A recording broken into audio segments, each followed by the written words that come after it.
Pertumbuhan ekonomi Indonesia melambat di kuartal 2 2004, meski masih bisa tumbuh di atas 5%. Tapi ada alarm bahaya lain untuk perekonomian RI, yaitu deflasi beruntun 3 bulan terakhir hingga angka PMI manufaktur yang anjlok. Bagaimana pemerintah merespon hal ini? Ekonomi Indonesia sedang tidak baik-baik saja. Mungkin itulah kalimat yang tepat menggambarkan kondisi perekonomian kita saat ini. Setelah gejolak harga pangan hingga badai PHK, kini Indonesia sedang dihadapkan dengan daya beli masyarakat yang menurun. Badan Pusat Statistik mencatat, pada Juli 2004 terjadi deflasi sebesar 0,18%.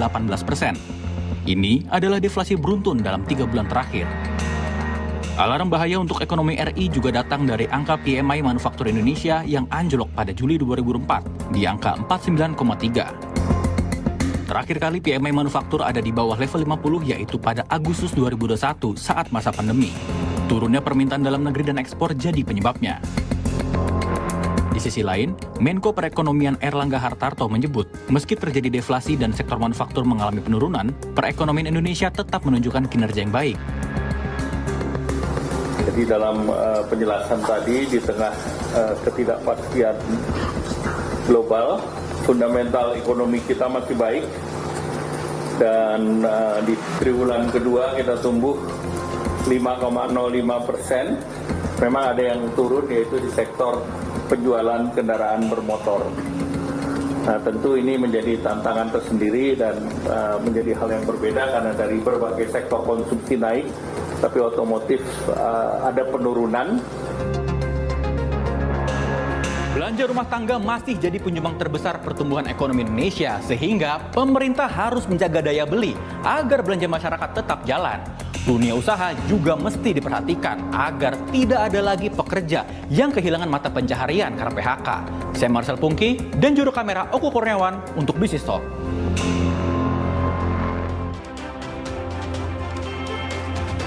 Halo, selamat malam saudara, bertemu lagi dengan saya Masih serta Regan di Business Talk. Ancaman resesi di Amerika Serikat menghantui perekonomian global termasuk Indonesia. Sebelumnya diketahui saudara, indeks manufaktur RI konsisten memburuk, gelombang PHK berlanjut, daya beli masyarakat terindikasi melemah. Sekuat apa Indonesia dapat menahan risiko pelemahan ekonomi global? Untuk membahasnya telah bergabung bersama kita di studio ada Pak Anton Supit, Dewan Pakar Asosiasi Pengusaha Indonesia Apindo. Selamat malam Pak Anton. Selamat malam. Terima kasih telah bergabung di Business Talk untuk membicarakan situasi real yang terjadi di lapangan di luar daripada data-data yang sudah kita kantongi saat ini Pak Anton. Lalu saya juga menyapa Ibu Amalia Adininggar Widya Santi, PLT Kepala Badan Pusat Statistik BPS. Selamat malam Bu Amalia. Selamat malam. Terima kasih telah bergabung melalui Zoom Bu. Saya juga menyapa ada Ibu Dian Ayu Justina, Head of Macro and Market Research Bank Mandiri. Selamat malam Bu Dian. Selamat malam. Terima kasih telah bergabung bersama kita. Banyak situasi yang tidak kita inginkan terjadi baik global maupun di domestik. Saya mulai dari pertanyaan kondisi domestik terlebih dahulu. Bu Amalia, deflasi sudah terjadi 3 bulan berturut-turut. Apakah ini tanda nyata daya beli masyarakat turun? Kalau memang kita melihat dari data yang dikeluarkan oleh BPS, deflasi itu terjadi month to month, bukan year on year. Kalau year itu tetap inflasi. Saya juga ingin menyampaikan bahwa kita perlu mencermati apa yang memberikan sumbangan terhadap deflasi, yang terutama month to month. Jadi memang tadi yang 3 bulan berturut-turut itu terjadi deflasi karena memang kalau kita lihat data lebih dalam lagi, penyebab dari deflasi itu kalau kita lihat dari 3 komponen pembentuk inflasi, ada inflasi inti diatur pemerintah dan bergejolak. Yang memberikan sumbangan deflasi terhadap month to month itu adalah komponen harga bergejolak. Jadi tentunya ini karena dipengaruhi oleh faktor supply, terutama dari suplai pangan dan komoditas pangan di pasar domestik. Jadi kalau kita perhatikan lagi lebih dalam, mana komponen yang menyebabkan deflasi di dalam kelompok makanan minuman, ternyata memang karena penurunan harga bawang merah, cabai merah, kemudian penurunan harga dari daging ayam ras, dan juga beberapa komoditas pangan lainnya. Okay. Jadi yang ingin saya sampaikan adalah kita tidak boleh terburu-buru memberikan kesimpulan apakah deflasi ini merupakan tanda dari daya beli masyarakat yang turun. Tetapi kita harus lihat dulu apa sih penyebab dari deflasi yang ini mantuman. Ternyata penyebab deflasi ini adalah memang penurunan harga pangan, dan itu memang kita inginkan supaya pangan yang ada di pasar bisa kemudian dapat dibeli oleh masyarakat dengan harga yang lebih wajar.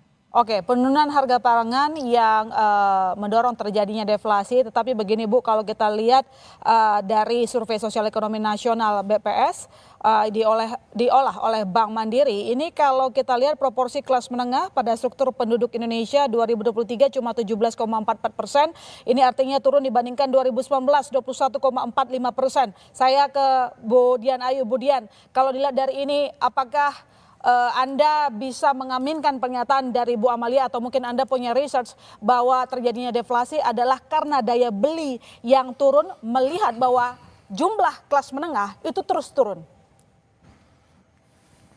Baik, jadi memang kalau kita lihat ya konsumsi secara overall ya kan data PDB baru saja keluar ya. Konsumsi secara overall itu memang menunjukkan masih resiliensi ya. Jadi kita lihat secara overall masih tumbuh 4,9%.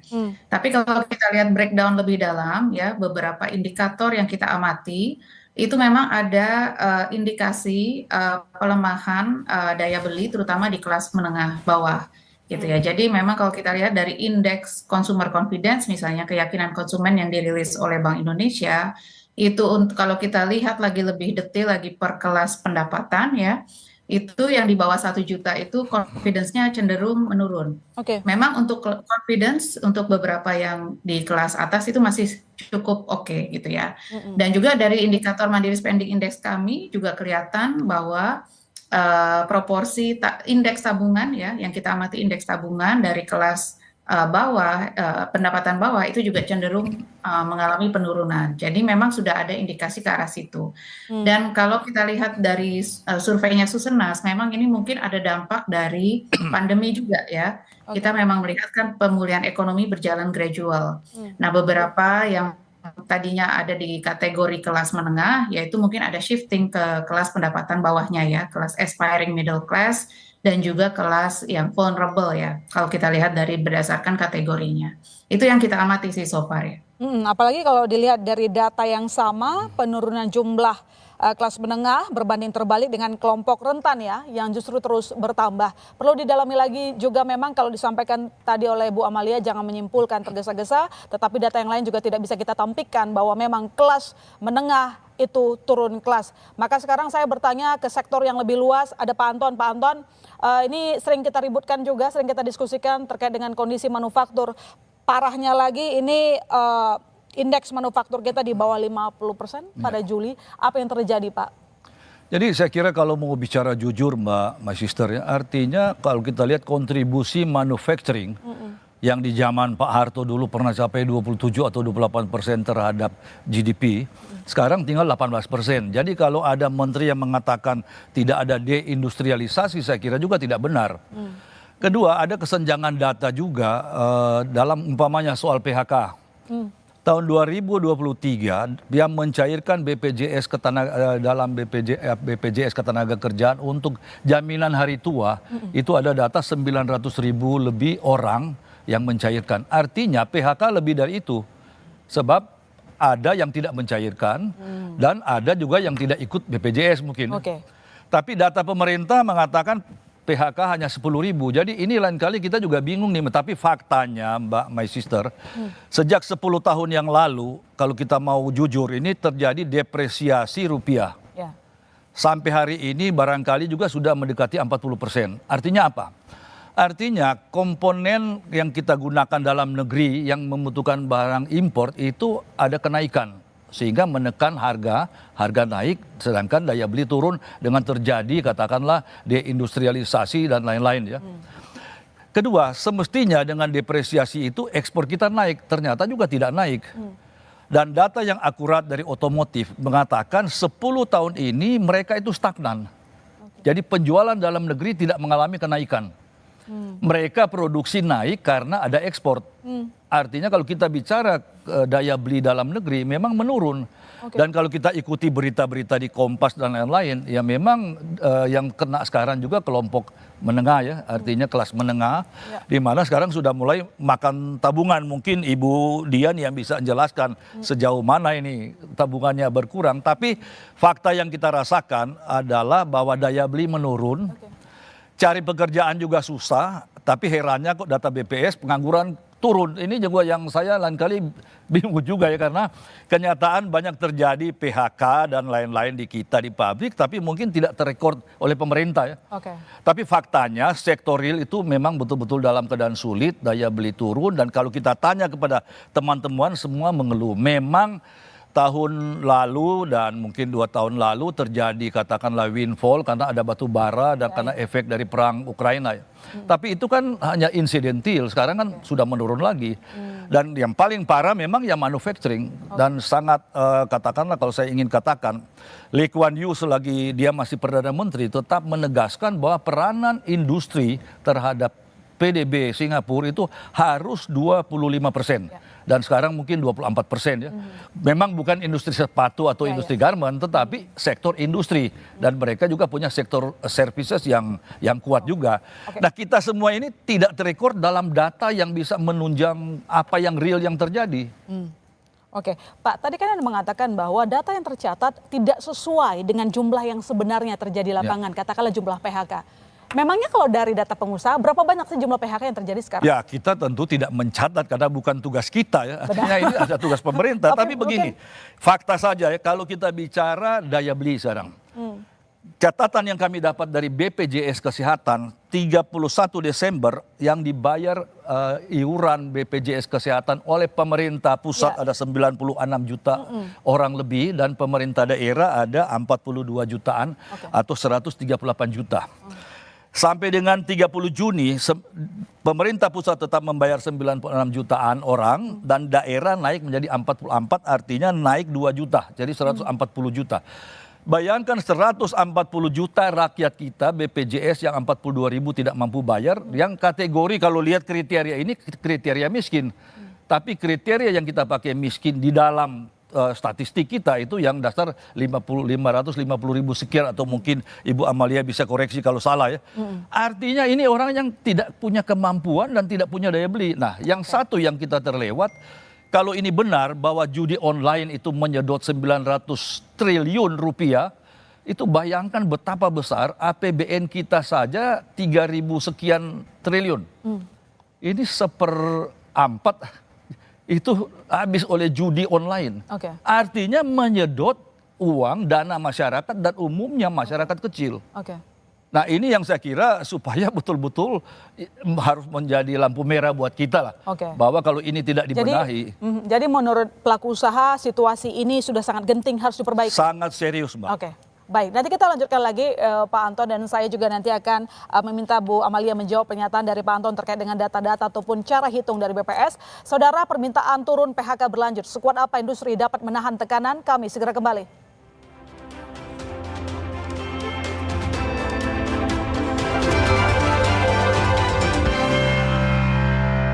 Saat menangkap, mengumpulkan, dan mengolah peristiwa, secara paksa oleh penyidik. Kami kerahkan upaya terbaik. Ketika menyampaikan berita serta informasi, kami tak sekadar menyapa. Ada referensi, aspirasi, juga inspirasi yang menjadi misi.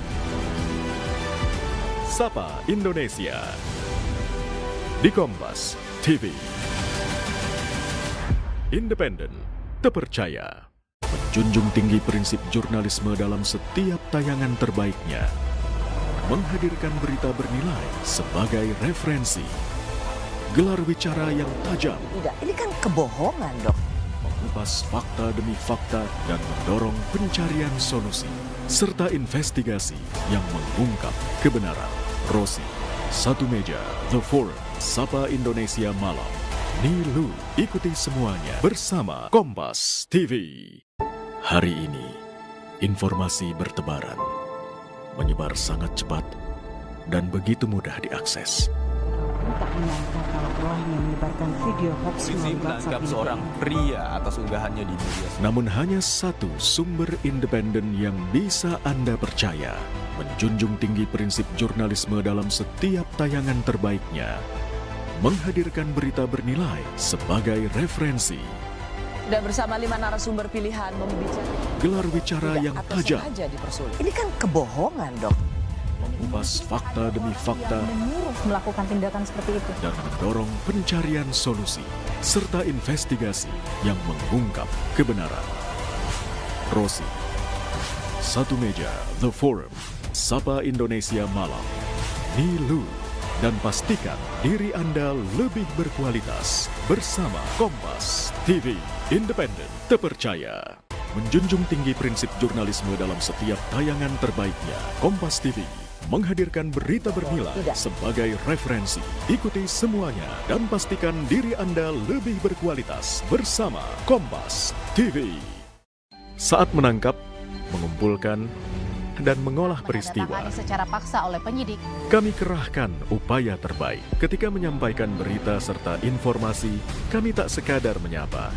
Ada referensi, aspirasi, juga inspirasi yang menjadi misi. Sapa Indonesia di Kompas TV. Independen, terpercaya. Menjunjung tinggi prinsip jurnalisme dalam setiap tayangan terbaiknya. Menghadirkan berita bernilai sebagai referensi. Gelar bicara yang tajam. Tidak, ini kan kebohongan, Dok. Mengupas fakta demi fakta dan mendorong pencarian solusi serta investigasi yang mengungkap kebenaran. Rosi, Satu Meja, The Forum, Sapa Indonesia Malam, Nilu. Ikuti semuanya bersama Kompas TV. Hari ini, informasi bertebaran, menyebar sangat cepat dan begitu mudah diakses. Tak menyangka kalau ulahnya menyebarkan video hoax melalui WhatsApp ini. Seorang pria atas unggahannya di media sosial. Namun hanya satu sumber independen yang bisa Anda percaya, menjunjung tinggi prinsip jurnalisme dalam setiap tayangan terbaiknya, menghadirkan berita bernilai sebagai referensi. Dan bersama 5 narasumber pilihan membicarakan.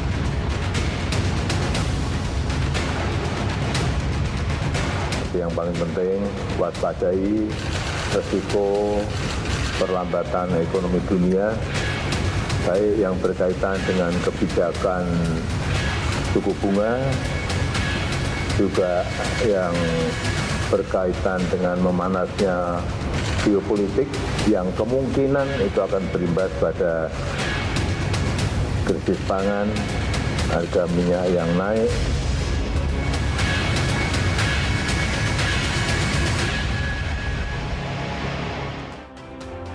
Ya saudara, Anda kembali menyaksikan Business Talk. Saya ke Bu Amalia. Bu Amalia, mungkin ini untuk mengonfirmasi kali ya pernyataan dari Pak Anton tadi bahwa ada data-data yang tampaknya tidak sama atau tidak sesuai dengan yang terjadi di lapangan. Tapi mungkin BPS bisa memberikan jawaban terkait dengan cara pengumpulan data sehingga muncullah data-data seperti soal deflasi, lalu kemudian juga soal total jumlah pengangguran.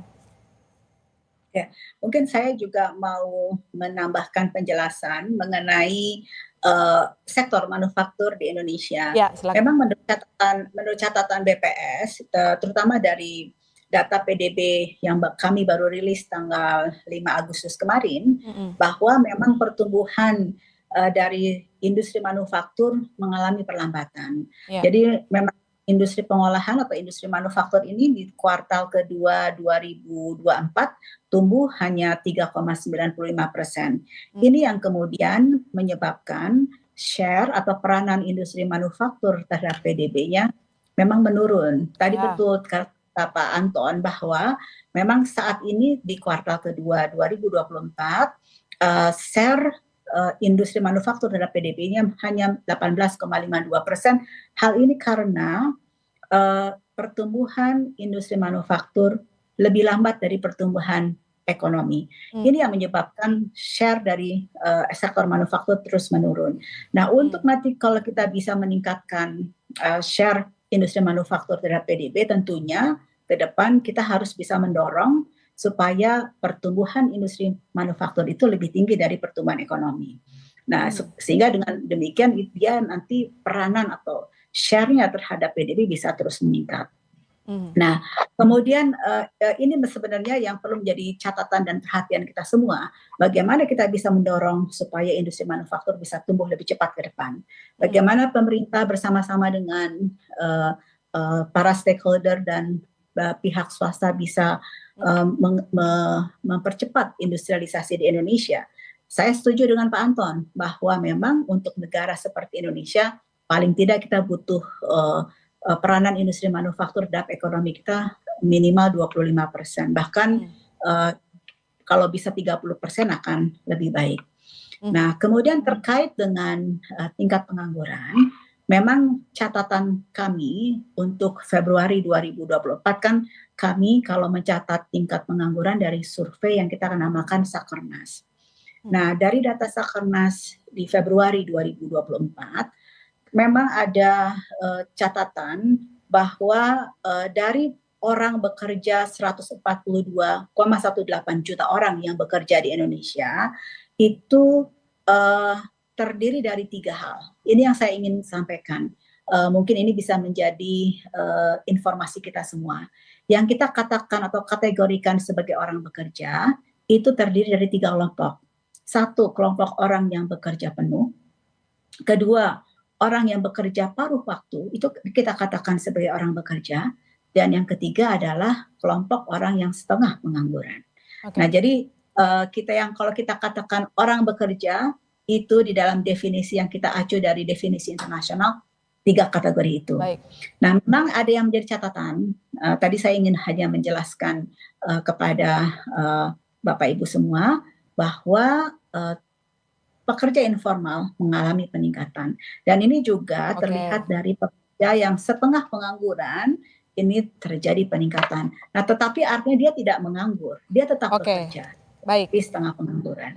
Pekerja informal mengalami peningkatan. Sebenarnya itu juga menjadi concern kita karena beberapa waktu yang lalu harusnya kalau semakin banyak pekerja informal juga biasanya lebih berisiko ya dalam menjalani kehidupan karena tidak ada kalau di perusahaan itu biasanya ada asuransi yang diberikan baik kesehatan maupun ketenaga kerjaan begitu. Baik, saya ke Pak Anton. Pak Anton, masih membahas terkait dengan kondisi industri. Berkali-kali setidaknya dari tahun lalu saja kita sudah membahas terkait tren PHK dan sekarang tampaknya terus berlanjut. Terutama yang paling sering menjerit itu adalah sektor tekstil, industri tekstil. Sebenarnya ini terjadi sudah sejak kapan dan apakah faktor yang membuat permintaan di sektor ini turun dari global saja atau sebenarnya ada pemicu yang tidak kalah hebatnya dari domestik? Jadi Mbak, my sister, kalau kita lihat fenomena barang China ini kan tidak ke Indonesia saja. Dia masuk ke Malaysia, masuk ke Thailand, masuk ke Vietnam. Tapi kok enggak dengar pengusaha tekstil sana demo karena tutup kan? Nah, ada persoalan di kita. Saya tanya kepada pelaku, ini yang membuat kalian ini problem apa? Ilegal atau legal? Ternyata ilegal. Ilegal yang masuk secara borongan, yang selalu dibantah oleh bea cukai bahwa tidak ada sistem borongan. Tetapi borongan itu beginilah, saya kira sudah rahasia umum. Kita tinggal kirim dari pelabuhan tertentu, 1 kontainer bayarnya sekian. Nanti si ekspedisi ini atau forwarder inilah yang mengurus, tidak tahu dia lapor apa. Itu udah rahasia umum lah. Nah, selama itu tidak bisa diberantas, bayangkan saya dengar di Tanah Abang, pasar Tanah Abang ada 1 toko retail, saya sudah sebut dari negara mana, itu ada baju yang 100.000 dapat 7 potong. Jadi kita bisa bayangkan ini bagaimana bisa bersaing. Tapi kita juga harus fair, jangan kita cengeng. Kita harus lihat kalau memang masuknya tidak fair melalui ilegal atau kasarnya penyeludupan sebenarnya. Nah, itu berbeda dengan legal. Nah, tetapi di samping itu juga pemerintah juga harus siap tentunya merubah iklim investasi, iklim usaha yang lebih kondusif. Apakah itu berupa kebijakan atau dan kemudahan-kemudahan lain dan seterusnya. Walaupun sudah ada undang-undang cipta kerja dan lain-lain, tapi ya kenyataan kan tetap satu contoh OSS. Sampai sekarang juga tidak jalan, banyak keluhan itu udah bertahun-tahun. Jadi bayangkan untuk merubah satu kebijakan aja kita tidak bisa tuntas selesaikan. Jadi jangan lupa bahwa daya saing satu negara itu pada dasarnya B2B, business to business.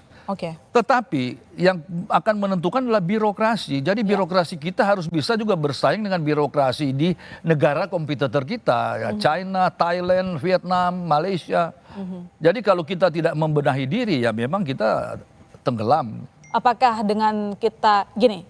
Eksternal kita tidak bisa kendalikan, itu dari luar. Tapi yang dimaksud sama Pak Anton adalah apa yang bisa kita perbaiki dari dalam, yaitu yang diperbaiki. Artinya kalau tidak diperbaiki, apakah tren PHK besar-besaran bisa terus berlanjut, Pak Anton? Ya, saya kira tren PHK ini, Mbak My Sister, di samping memang kalah bersaing, juga dengan peranan teknologi yang luar biasa cepat ya dengan dia artificial intelligence lain-lain. Tapi enggak apa-apa, itu kita bisa memanage. Cuma kalau memang iklim usahanya, katakanlah perizinan juga masih susah dan seterusnya, ini yang repot. Apa yang membuat pemerintah tampaknya belum mau mengubah? Apa memang pelaku usaha nggak ngobrol gitu, sedetail-detailnya apa yang terjadi di lapangan? Simpel saja lah, teknologi itu kan instan. Asal kita ada dana kita beli. Kenapa OSS sampai hari ini nggak beres? Sudah bertahun-tahun, itu aja yang kita harapkan jawaban dari pemerintah. Apa persoalannya? Saya barusan dikeluhkan satu pengusaha yang sudah 2 bulan tidak bisa beres di BKPM, malah disarankan ke perdagangan saja. Ya lempar bola ke sana kan. Dan itu sering dialami, dan itu pemerintah sudah tahu. Tapi apa susahnya membenahi ini? Jadi dari pelaku usaha ini punya testimoni yang menekan industri, nggak cuma soal apa yang terjadi di lapangan, kondisi ekonomi domestik maupun global, tetapi ada peranan pemerintahnya sendiri yang tidak memperhatikan kondisi dari industri. Baik, saya ke Mbak Dian. Mbak Dian, industri manufaktur ini turun sampai pada PHK, masih terus berlanjut begitu. Sejauh mana ini dapat menekan perekonomian RI? Karena kalau kita lihat kan pertumbuhan ekonomi kuartal 2 kemarin lebih rendah ya dibandingkan kuartal sebelumnya secara year on year. Silakan. Ya baik, jadi kalau kita lihat ya, memang porsi manufaktur ini yang terbesar ya di komposisi PDB, dan dia merupakan sektor yang menyerap tenaga kerja yang paling besar juga gitu ya. Jadi sangat penting sebenarnya peranan sektor manufaktur ini. Tapi memang kalau kita lihat ya, kita harus akui ada semacam pergeseran pola konsumsi juga gitu ya, sebelum pandemi dibandingkan sekarang. Jadi kalau kami melihat dari indikator Mandiri Spending Index kami ya, dengan situasi perekonomian seperti ini, pola spending masyarakat itu semakin defensif ya. Jadi arahnya itu lebih ke bahan pokok ya, bahan pokok, kemudian juga ada makanan dan minuman. Gitu ya. Sementara untuk misalnya permintaan terkait industri manufaktur yang retail gitu ya, yang fashion dan sebagainya, itu cenderung menurun. Ya, ini banyak faktor memang, selain memang dari dampak pandemi ya, mungkin orang lebih mengutamakan dari sisi experience gitu ya, dan juga mungkin kalau dari sisi demand, kalau kita amati per kelas pendapatan juga memang kelihatan ada perubahan gitu ya, perubahan pola. Jadi ini salah satu yang menyebabkan juga gitu ya. Nah memang saya pikir manufaktur ini harus terus di-push gitu ya. Kita harus identifikasi sektor-sektor mana lagi yang punya potensi gitu ya. Karena memang kalau tekstil mungkin agak susah, karena memang dari demand secara global itu akan menurun gitu. Jadi saya pikir sektor manufaktur ini perlu mendapatkan perhatian gitu ya di kebijakan pemerintah. Bu Dian, yang pertanyaan saya berikut ini bisa dijawab singkat saja, karena tadi Pak Anton menyinggung bahwa sebenarnya penjualan otomotif cenderung stagnan sebenarnya, bukan naik begitu. Jadi kita kembali ke data yang Mandiri punya, bahwa tabungan masyarakat itu turun. Tapi saya penasaran dengan mereka yang punya uang. Mereka itu menahan uangnya, pelit saja, atau memang melihat kondisi tidak pasti sehingga mereka enggan untuk loyal berbelanja? Ya kalau kita lihat sebenarnya tingkat konsumsinya itu memang paling besar itu akan kelas menengah ya. Iya benar. Tapi kelas menengah sendiri jumlahnya kan sudah menurun gitu ya. Sementara kalau kelas atas dia cenderung ada pilihan, baik itu untuk konsumsi ataupun untuk investasi atau untuk ekspansi perusahaan. Jadi memang kalau kita lihat backbone-nya sendiri itu cenderung menunjukkan penurunan. Jadi memang kita lihat konsumsi ini harus benar-benar diperhatikan secara detail gitu ya. Terutama konsumsi masyarakat kelas menengah ya, yang punya kontribusi sangat besar ke perekonomian Republik Indonesia. Oke, baik, saudara, terguncangnya ekonomi global, ketidakstabilan ekonomi global maksud saya saudara, pasar keuangan goyang. Masalah lainnya, nilai ekspor menciut di tengah proyeksi ekonomi global yang melemah. Kemana laju perekonomian RI setelahnya? Kami segera kembali.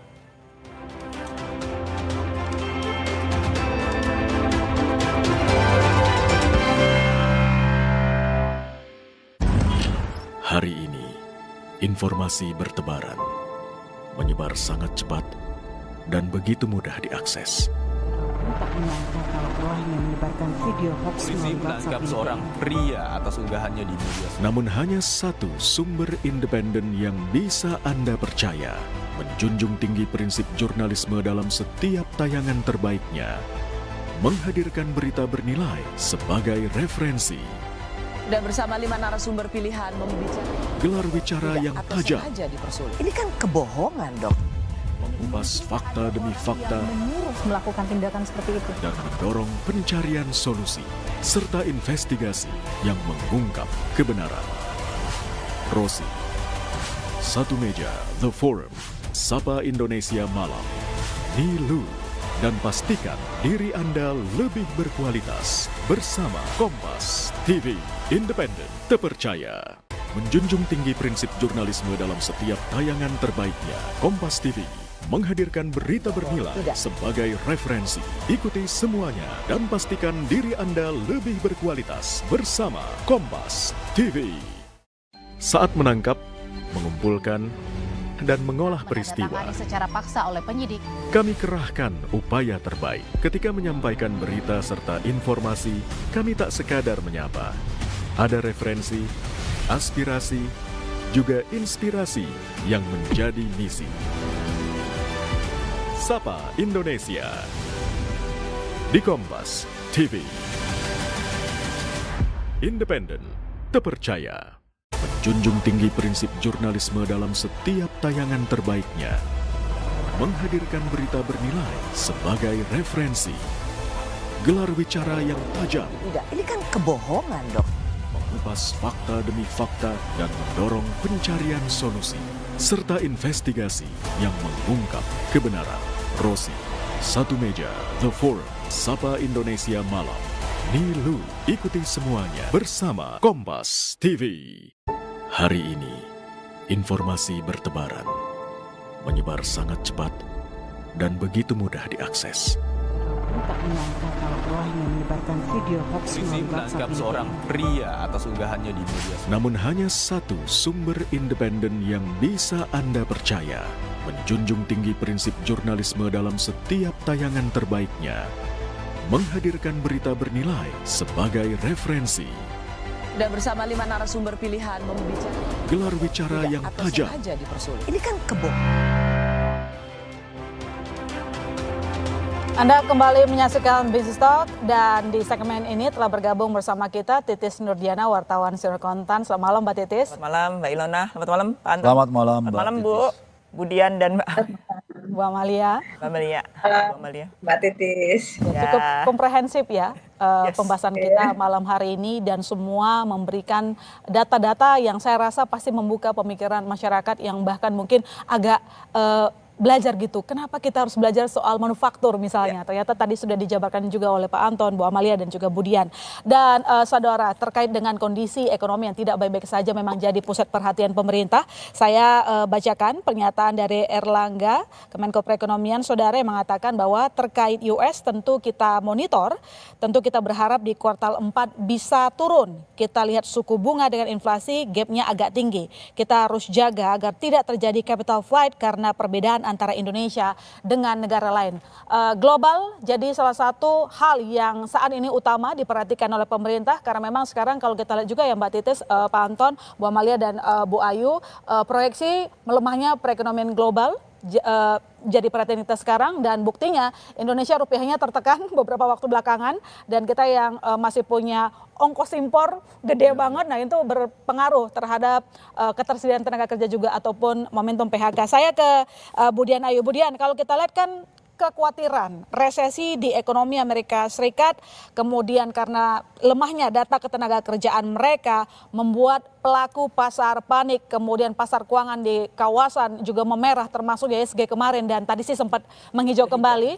Meski memang volatile tapi perlu kita waspadai. Pertanyaannya, masihkah pasar Indonesia menarik untuk para investor, atau saat ini trennya investor memilih untuk wait and see dan ujung-ujungnya mereka berinvestasi di aset yang aman atau negara yang aman berinvestasi? Baik, jadi memang sekarang kuncinya ini ada di suku bunga Fed Fund Rate ya Mbak My Sister ya. Karena memang kalau kita lihat spread antara BI rate dan suku bunga Fed Fund Rate itu kan mengecil. Sebenarnya ini bagus karena artinya kita ekonomi kita bagus gitu kan. Sementara ekonomi Amerika itu harus menaikkan suku bunganya. Nah, memang yang kita tunggu adalah Fed Fund Rate untuk turun suku bunga sehingga spread kita agak melebar. Ya, jadi daya tarik investasi masuk ke Indonesia juga jadi semakin bagus. Karena sekarang investor akan sangat melihat perbandingan antara menaruh dana di emerging market ya, nggak hanya Indonesia, dan dibandingkan dengan Amerika yang notabene memberikan rate masih sangat tinggi. Kemudian di Amerika juga ada perkembangan saham teknologi ya, AI yang sangat pesat. Jadi itu sangat menarik buat para investor. Jadi di situ kita harus measure up lah ya. Tapi so far saya lihat otoritas kita moneter ya, baik fiskal dan moneter masih bisa menjaga ya pasar keuangan kita agar tetap menarik, misalnya dengan mengeluarkan instrumen-instrumen baru ya seperti yang Bank Indonesia sudah keluarkan yaitu SRBI. Nah, itu sudah bisa menarik aliran investor asing kembali masuk ke Indonesia. Oke, saya ke Mbak Titis. Mbak Titis, memang yang kita tahu Bank Indonesia sudah menahan suku bunga, lalu kemudian tiba-tiba The Fed tahan suku bunganya. Tapi kemudian ada proyeksi sebenarnya bahwa nanti The Fed bisa akan menurunkan FFR-nya di bulan September. Artinya tapi sebenarnya fakta yang sudah terjadi adalah sempat bikin market shock begitu, kemudian IHSG kemarin ya memerah begitu, bikin investor juga semua galau, duitnya hilang ya gitu. Sekarang sebetulnya sudah mulai tadi dan paling dikhawatirkan adalah nilai tukar rupiah. Apa yang bisa jadi catatan redaksi? Situasi ini sebenarnya bukan kali pertama terjadi, toh kita sudah belajar banyak. Lalu apa yang pertama yang bisa kita kendalikan? Sekali lagi ya Mbak, kita sepakat bahwa apa yang terjadi di luar tidak bisa kita kendalikan, tetapi dalam negeri bisa kita kendalikan. Harus kita kendalikan. Dan apa itu? Ya, sebetulnya kan kalau kita waktu kita bikin headline yang ada di kontan gitu ya, di kontan beberapa hari itu sebenarnya mengkonfirmasi semua apa yang terjadi di Indonesia gitu, di Indonesia. Apa sih yang terjadi? Tadi sebenarnya di awal diskusi kita sudah ngomong bahwa satu, pertumbuhan ekonomi kita melambat. Kedua, yang namanya inflasi, terjadi inflasi tapi terus menurun. Deflasi juga hal yang sama. Deflasi kemudian kita melakukan deflasi terus, dan kemudian kalau kita melihat sebenarnya kita kalau melihat sebenarnya indeks PMI juga turun. Artinya memang ekonomi kita tidak baik-baik saja. Ditambah PHK, ditambah kemudian indeks manufaktur kita yang turun, kemudian indeks keyakinan konsumen itu juga turun. Itu sebenarnya mengkonfirmasi semuanya.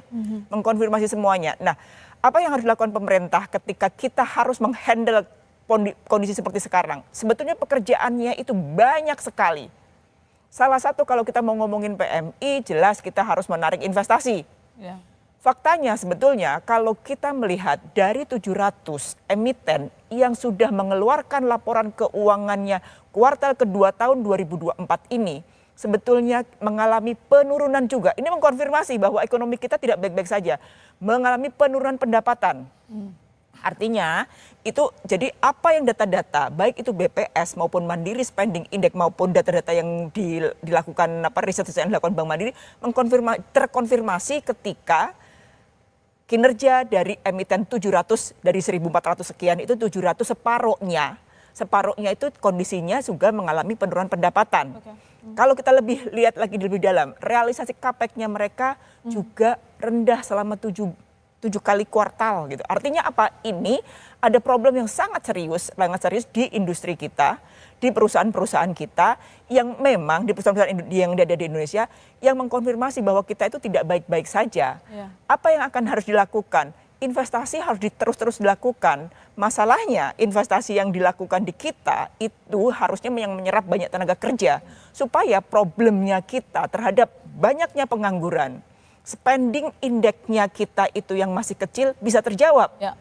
Ini kan tidak terjawab semuanya. Bahkan datanya Pak Anton lebih mengerikan lagi. Pak Anton mencatat bahwa satu, data BPJS tenaga kerjaan yang redeem pensiunnya dia naik. Kedua, BPJS kesehatan juga sama sebetulnya. Jadi pemerintah itu melakukan subsidi yang luar biasa kepada masyarakat kita. Apakah ini kemudian masih dianggap baik-baik saja? Tentu saja kita harus mencoba men-challenge ini. Benar nggak sih ekonomi kita baik-baik saja? Ternyata kan tidak baik-baik saja. Artinya kalau kita ngomong badai itu harus segera diredakan.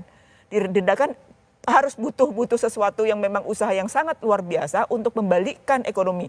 Kalau kita ngomong bahwa pertumbuhan ekonomi Bu Ayu yang baru saja diumumkan kemarin adalah pertumbuhan ekonomi benar 5,05. Secara kuartalan turun. Terus kemudian secara year on year benar masih tumbuh, tapi mari kita lihat lebih dalam sebetulnya data-data pertumbuhan ekonomi kita. Seberapa kualitas, apakah benar-benar didorong bahwa didorong oleh manufaktur seberapa besar, didorong oleh konsumsi rumah tangga. Faktanya konsumsi rumah tangga kita itu turun. Artinya ini memang harus kita pertanggungjawabkan gitu. Kita pertanggungjawab apa yang harus kita lakukan agar ekonomi kita itu bisa mampu tumbuh. Kalau terus-terusan dikasih subsidi tidak sehat. Tidak sehat. Artinya pekerjaan pemerintah baru yang nanti itu terdeliver Oktober nanti luar biasa banyaknya. Waktunya sementara kita pengen mencanangkan pertumbuhan yang lebih tinggi, waktunya itu benar-benar harus bekerja sangat-sangat keras untuk membalikkan kepercayaan ekonomi bahwa ekonomi kita itu mampu tidak menjadi baik-baik saja itu benar-benar terjadi. Nah, inilah yang PR yang harus dijawab pemerintah baru ke depan, sekaligus kita memanfaatkan sampai akhir tahun apa yang bisa kita lakukan sebetulnya gitu. Oke, baik. Yang jelas jangan sampai concernnya keluar terus. Coba lihat yang di dalam. Di dalam PR-nya lebih luar biasa banyaknya. Komponen 5,05 itu harus benar-benar dipecahkan semuanya supaya kita benar-benar mumpuni di dalam negeri. Gitu. Baik, dan konsumsi bisa terjaga begitu. Saya ke Pak Anton. Pak Anton mungkin bisalah curhat sedikit di sini begitu.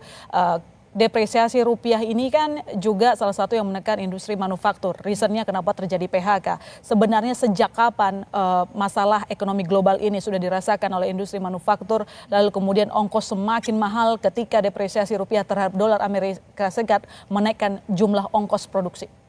Jadi kalau kita mau bicara jujur ya, artinya deindustrialisasi ini kan bukan karena COVID saja, sebelumnya sudah terjadi. Dan kedua, kalau saya sudah tidak berharap banyak dengan pemerintah yang ada sekarang ya. Yang kita berharap adalah pemerintah yang akan datang. Tetapi pemerintah yang akan datang akan menerima warisan. Paling tidak, saya bukan ahli makro, Mbak Titis, tapi yang kita harus bayar utang tahun depan itu 800 triliun. Dan itu bukan jumlah sedikit, kan sepersekian daripada APBN kita. Nah, kedua, kalau kita bicara pelapangan kerja, dalam 10 tahun ini kita tidak bisa menyelesaikan yaitu informal worker yang masih tetap sekitar 60 itu. Artinya 60% ini bukan berarti tidak ada income, tetapi sebagian besar informal ini tidak ada kepastian mendapat income. Yang namanya informal ya. Dan kedua, dari segi pendidikan, hampir 60% juga adalah maksimal SD SMP. Artinya di samping kita butuh sektor manufacturing, tetapi manufacturing juga yang orientasi padat karya. Ya karena dengan pendidikan begini kita tidak bisa, artinya tidak banyak ruang gerak ya. Nah oleh karena itu memang yang diperlukan adalah kebijakan. Nah salah satu kebijakan umpamanya sekarang yang kita amati. Kita selalu membanggakan kita surplus perdagangan. Tapi tidak membicarakan transaksi berjalan ya. Karena kalau kita tambah jasa itu malah minus kan. Nah itu karena apa? Ada penekanan import. Jadi dipaksakan menurunkan import. Niat baik supaya kita surplus. Tetapi karena yang ditekan impor, jadi banyak juga kebutuhan bahan baku kita yang akhirnya menjadi susah. Susah masuk karena dilarang masuk dalam lartas tadi. Nah ini mesti minta izin ke perindustrian. Dengan pertek dan lain-lain. Sehingga lartas kita sudah ribuan. Ini mengganggu sektor real juga. Nah ini semua tentunya di samping lapangan pekerjaan yang sudah tidak banyak ruang geraknya, depresiasi rupiah, daya beli turun sehingga ya jadi lingkaran setan. Karena daya beli turun, orang mau investasi juga sulit karena daya beli tidak ada kan. Ya berputar terus, akhirnya ini memang betul-betul ya berputar di situ saja. Jadi kita ini kalau ada teman saya yang ekonom, dia bilang kita lebih senang muddling on daripada muddling through. Ya berputar-putar dalam lumpur saja ini kan. Tetapi jujur saja lah, medsos ini baik, tetapi banyak kan kita lihat kesuksesan kan di medsos saja kan. Tidak dalam sektor real yang betul-betul, dan itu dirasakan oleh rakyat kecil ini.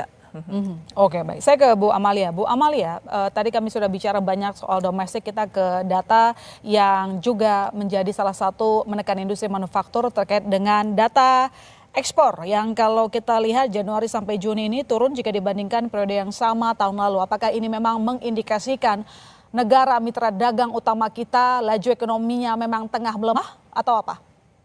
Ya, jadi memang catatan kami di BPS itu bahwa dalam 50 bulan berturut-turut kita memang mengalami surplus. Tetapi surplusnya terus mengalami penurunan. Nah ini karena memang salah satunya karena ekspornya mengalami pelemahan. Nah memang kalau kita lihat negara tujuan utama ekspor kita kan pertama Cina, sekitar 20% ekspor kita ke Cina. Setelah itu ke Amerika, baru ke India. Nah memang kalau memang ekspor itu sangat dipengaruhi oleh permintaan dari pasar global, terutama pasar tujuan ekspor kita. Nah tentunya kalau kita lihat lagi komoditas mana sih yang memang menjadi komoditas andalan ekspor Indonesia. Ternyata 3 ekspor terbesar dari Indonesia itu pertama adalah batu bara masih, kedua CPO dan turunannya. Yang ketiga adalah besi dan baja. Nah, besi dan baja ini masuk ke dalam 3 besar dari komoditas ekspor Indonesia karena salah satu faktornya adalah ternyata hilirisasi. Jadi hilirisasi nikel, kemudian beberapa bauksit, hilirisasi bauksit itu ternyata bisa membantu besi dan baja yang tadinya tidak masuk ke dalam 3 besar komoditas ekspor Indonesia, sekarang masuk ke dalam 3 komoditas terbesar ekspor Indonesia. Nah, satu hal saya ingin juga menggarisbawahi bahwa dari sini ternyata memang penting industri ini didorong ke depan. Karena catatan kami terus mengatakan bahwa peranan dari industri manufaktur Indonesia terhadap PDB kan terus mengalami penurunan seperti yang tadi saya sampaikan. Padahal di dalam PDB sisi lapangan usaha atau sisi produksi, industri pengolahan memberikan kontribusi terbesar terhadap PDB kita. Pada saat kita bisa nanti suatu saat mendorong pertumbuhan industri pengolahan menjadi lebih baik, ini akan bisa mendongkrak pertumbuhan ekonomi kita. Kedua, dari sisi pengeluaran. Kan di sisi pengeluaran itu PDB terdiri dari konsumsi rumah tangga, investasi, net ekspor, dan konsumsi pemerintah. Yang saya ingin sampaikan adalah bahwa untuk kuartal kedua 2024 ini, memang dari sisi pengeluaran ini kita dorongannya ada dari konsumsi rumah tangga, karena memang didorong oleh hari raya besar keagamaan 2 kali, Idul Fitri, Idul Adha, kemudian ada libur-libur besar, ini juga mendorong konsumsi masyarakat meningkat dan lebih baik dibandingkan kuartal sebelumnya. Dan yang kedua investasi. Investasi tumbuh 4,43%, ini lebih baik daripada sebelumnya. Ini yang harus terus kita jaga dari sisi pengeluaran. Jadi konsumsi rumah tangga, investasi harus kita dorong supaya nanti ekonomi kita tetap tangguh di periode-periode berikutnya. Oke, baik. Terima kasih Bu Amalia. Singkat saja Mbak Titis, artinya bisa disimpulkan singkat saja ekonomi RI masih bisa membaik atau tidak? Kalau tahun ini napasnya panjang. Tantangannya sebetulnya kalau saya bilang tantangannya itu luar biasa berat. Mungkin benar kita masih bisa tumbuh 5%, oke lah. Gitu. Masih tumbuh 5%. Tapi mari kita bicara terkait tentang quality of pertumbuhannya itu quality of pertumbuhannya itu kan sebetulnya tadi kan ada dorongan dari government spending, ada juga sebenarnya dorongan swasta kan sebetulnya kita melihatnya tidak nampak. Kalau diomongin tadi industri pengolahan sebetulnya harus dibedah lagi Bu. Saya pengennya membedah lagi bahwa ketika pengolahan itu benar ekspor kita naik, sebetulnya kalau kita ngomong industri pengolahan sekarang yang ada, yang tadi dibilang itu nikel, dibilang segala macam itu kan sebetulnya mari kita buktikan dengan DHE juga gitu. Kita lihat dengan DHE yang ke kita itu kan sebetulnya masih tidak belum mencerminkan semua hasil ekspor yang dari sumber daya alam itu masuk ke kita kan sebetulnya itu kan. Nah, ketika keluar yang masuk berapa gitu, yang masuk catatan ekspor dengan yang masuk itu harus sama lah minimal. Tapi kan faktanya tidak seperti itu. Nah, ini kan menjadi problem serius kenapa kita itu masih jadi ada keraguan atas data-data kita sebetulnya, data kita sendiri yang tidak sinkron satu sama lain. Terus kemudian antara data ekspor dengan data DHE juga nggak sinkron. Kemudian ini yang menjadi pekerjaan beneran. Apakah benar yang keluar baja yang keluar, nikel yang keluar, dan itu duitnya benar masuk, atau memang karena memang industri pengolahan ini kebanyakan investasinya itu dari Cina, duitnya tetap ke sana. Ini kan menjadi ini. Mari kita benar-benar ngolah data itu supaya benar-benar pertumbuhan ekonomi real kita itu benar-benar tercermin. Itu tantangan kita karena kan kayaknya kondisinya masyarakat kita kalau kita reportase ke lapangan, faktanya ya tadi kita sebutin ada PHK, daya beli menurun, dilihat dari data yang tabungan juga ini, penurunan kelas menengah juga terjadi, tapi ya datanya BPS menyebutkan kita masih bisa tumbuh gitu kan, masih tumbuh. Nah, inilah yang harusnya yang menurut kita gitu, pengamatan kita di lapangan sama data-data itu banyak yang meragukan itu. Jadi kan harus kita memperbaiki supaya real yang terjadi sesungguhnya itu benar-benar tercermin dari data-data yang memang kita iniin gitu. Banyak PR kita untuk memperbaiki kondisi ekonomi, tapi bukan tidak mungkin asal konsisten satu sama lain, mulai dari data, lalu kemudian juga apa yang terjadi di lapangan dan juga kerjasama dengan regulator itu sangat penting untuk dilakukan. Saya ucapkan terima kasih banyak kepada seluruh narasumber saya yang telah bergabung di Business Talk malam ini. Saya ucapkan terima kasih Pak Anton Supit, Dewan Pakar Asosiasi Pengusaha Indonesia. Terima kasih Pak Anton sudah berbagi bersama kami di Business Talk, dan tentu saja Bu Amalia Adininggar Widya Santi, PLT Kepala Badan Pusat Statistik. Terima kasih Bu Amalia telah bergabung bersama kami melalui Zoom. Saya juga ucapkan terima kasih banyak ke Bu Dian Ayu Sustina, Head of Macro and Market Research Bank Mandiri. Terima kasih Bu Dian telah bergabung bersama kami, dan tentu saja Mbak Titis Nurdiana, wartawan Senior Kontan yang sudah memberikan paparan dan ulasannya dari redaksional. Saudara jangan kemana-mana, Business Talk masih akan segera kembali.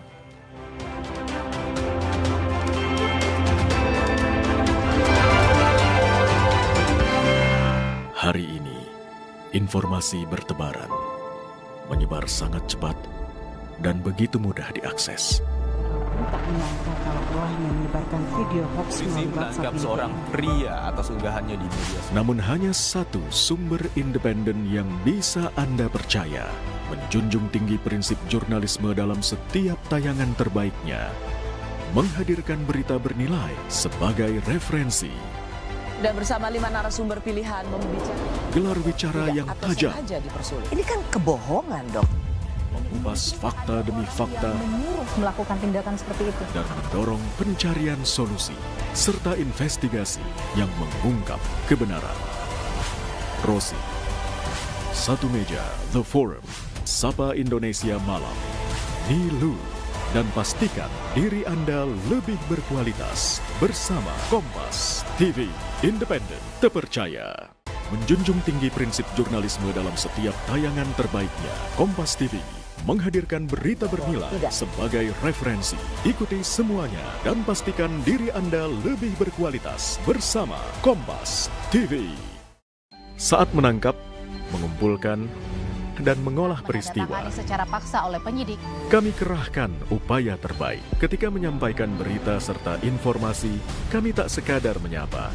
Ada referensi, aspirasi, juga inspirasi yang menjadi misi. Sapa Indonesia di Kompas TV. Independen, terpercaya. Menjunjung tinggi prinsip jurnalisme dalam setiap tayangan terbaiknya. Menghadirkan berita bernilai sebagai referensi. Gelar bicara yang tajam. Tidak, ini kan kebohongan, Dok. Mengupas fakta demi fakta dan mendorong pencarian solusi serta investigasi yang mengungkap kebenaran. Rosi, Satu Meja, The Forum, Sapa Indonesia Malam, Nilu. Ikuti semuanya bersama Kompas TV. Hari ini, informasi bertebaran, menyebar sangat cepat dan begitu mudah diakses. Tak menyangka kalau ulahnya menyebarkan video hoax Polisi menangkap seorang pria atas unggahannya di media sosial. Namun hanya satu sumber independen yang bisa Anda percaya, menjunjung tinggi prinsip jurnalisme dalam setiap tayangan terbaiknya, menghadirkan berita bernilai sebagai referensi. Dan bersama 5 narasumber pilihan membicarakan Gelar bicara yang tajam. Ini kan kebohongan, Dok. Mengupas fakta demi fakta Menyuruh melakukan tindakan seperti itu. dan mendorong pencarian solusi serta investigasi yang mengungkap kebenaran. Rosi, Satu Meja, The Forum, Sapa Indonesia Malam, Nilu, dan pastikan diri Anda lebih berkualitas bersama Kompas TV, independen, terpercaya. Menjunjung tinggi prinsip jurnalisme dalam setiap tayangan terbaiknya, Kompas TV menghadirkan berita bernilai sebagai referensi. Ikuti semuanya dan pastikan diri Anda lebih berkualitas bersama Kompas TV. Saat menangkap, mengumpulkan, dan mengolah peristiwa. Secara paksa oleh Saudara, fenomena masyarakat makan tabungan karena daya beli turun hingga pemutusan hubungan kerja dari sektor manufaktur adalah fakta lapangan akan kondisi ekonomi saat ini. Semoga pemerintah tidak sekedar berpegang data di atas kertas, namun melakukan aksi nyata untuk mewujudkan pertumbuhan ekonomi berkualitas yang dirasakan oleh semua. Dengan demikian saya masih Sertarigan undur diri. Sampai jumpa Selasa depan di Business Talk.